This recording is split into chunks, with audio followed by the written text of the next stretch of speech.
सुनाइए, हमें भी पढ़ाइए।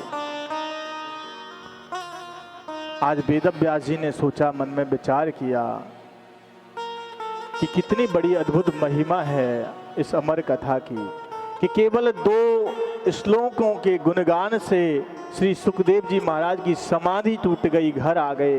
कितनी बड़ी महिमा है। जब मैंने पुकारा तो मेरी पुकार को नहीं सुना, लेकिन आज प्रभु की पुकार में कितनी मस्ती है, प्रभु की पुकार में कितनी भक्ति है कि स्वयं सुखदेव जी महाराज आश्रम में आ गए।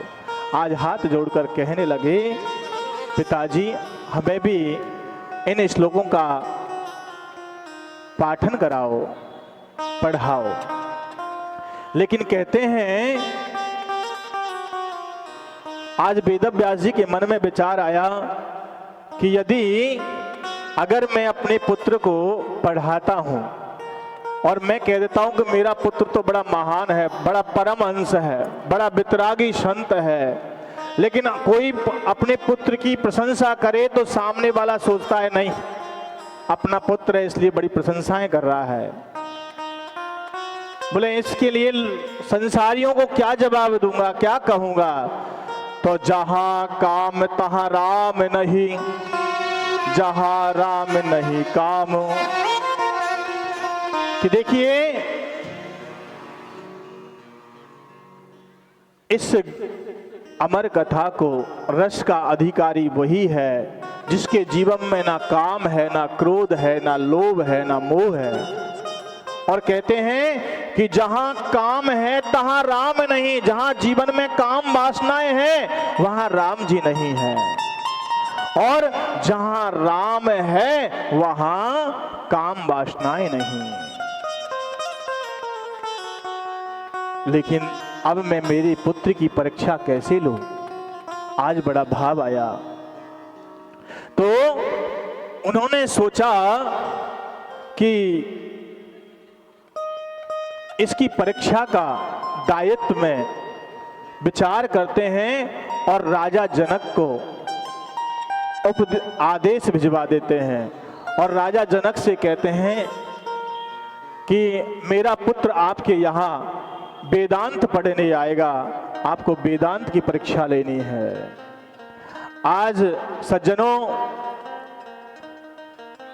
वेदव्यास जी ने कहा सुखदेव जी से कि सुखदेव बेटा, मैं आपको पढ़ाऊंगा तो सही, लेकिन पढ़ाने से पहले मुझे आपकी परीक्षा करनी पड़ेगी। तभी पहले आपको वेदांत दर्शन का ज्ञान लेना पड़ेगा। बोले गुरुदेव पिताजी, वो ज्ञान कैसे मिलेगा? बोले आपको अवंतीपुर में जाना पड़ेगा, और वहां राजा जनक बड़े प्रतापी, धर्मात्मा और विद्वान राजा हैं, वो आपको वेदांत दर्शन पढ़ाएंगे। आज महाराज श्री सुखदेव जी अवंतपुर की ओर जाते हैं और जाकर के द्वार पर खड़े हो जाते हैं और द्वारपालों से कहते हैं, अरे भैया द्वारपालों, आप राजा से जाके कह दो कि व्यास नंदन श्री सुखदेव जी आए हैं और वो वेदांत पढ़ना चाहते हैं। द्वारपाल दौड़े दौड़े राजा के पास पहुंचे और जाकर के हाथ जोड़ करके बोले, महाराज कोई व्यास नंदन सुखदेव आए हैं और वो आपसे वेदांत पढ़ना चाहते हैं, अगर आपकी अनुमति हो तो हम उन्हें अंदर ले आए हैं। बोले नहीं, उनसे कह दो कि 5 दिन तक मेरे पास कोई समय नहीं है। आज महाराज वापस आकर के और सुखदेव जी से बोले द्वारपाल कि भैया राजा का आदेश है कि उनके पास 5 दिन तक कोई समय नहीं है, इसलिए आप यहीं खड़े रहो। आज सुखदेव जी 5 दिन हो गए खड़े खड़े,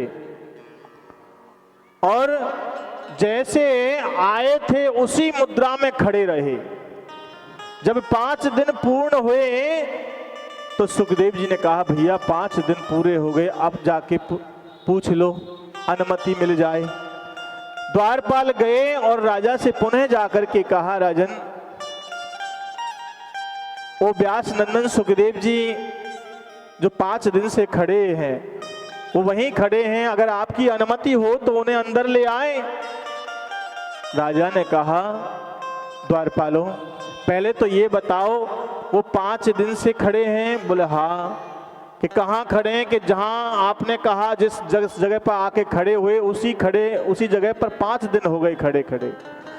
बोले क्रोध आया है? बोले कोई क्रोध नहीं है, जैसा मुखमंडल जिस दिन आए थे उस दिन था वही मुखमंडल आज हो रहा है। तनिक मात्र भी रोष नहीं है, तनिक मात्र भी क्रोध नहीं है। अच्छा, अब मन में भाव आया, मैंने बहुत बड़ा अपमान किया है, लेकिन क्या करूं, मेरे गुरुदेव का आदेश है।